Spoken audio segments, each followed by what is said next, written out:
Bienvenue au Rowing Club de Marseille.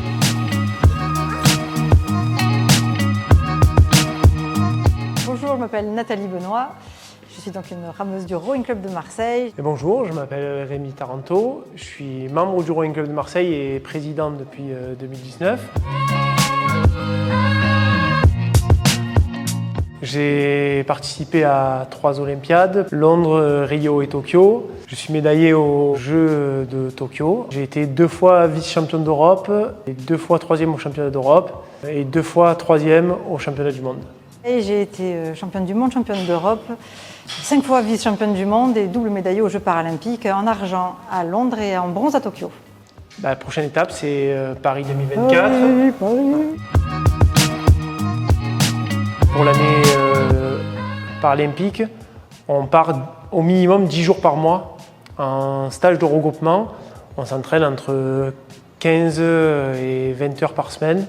En fait, on s'entraîne finalement sur les mêmes supports que les valides, avec donc un rameur d'intérieur quand on veut travailler que le physique ou que les conditions ne permettent pas d'aller sur l'eau. Bien sûr, on travaille en bateau. Et on fait aussi de la musculation. Après, la seule chose qui est adaptée, c'est moi par exemple sur l'ergo, j'ai un siège fixe avec les sangles, comme je suis sur le bateau.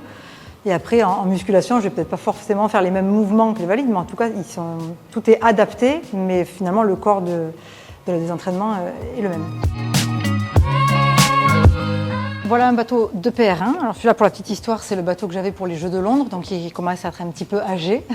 On en a d'autres maintenant plus récents.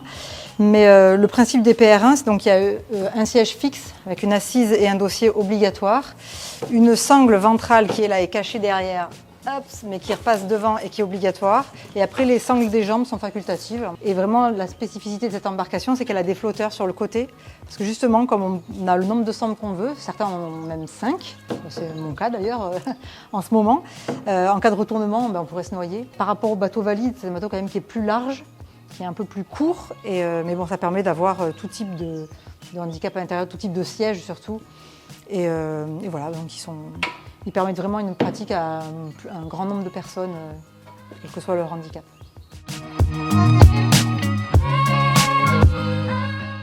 On a ce petit truc voilà, qu'on connaît déjà, on va pas dire que c'est une habitude parce que finalement ça passe très vite et moi j'en ai fait que 2 finalement.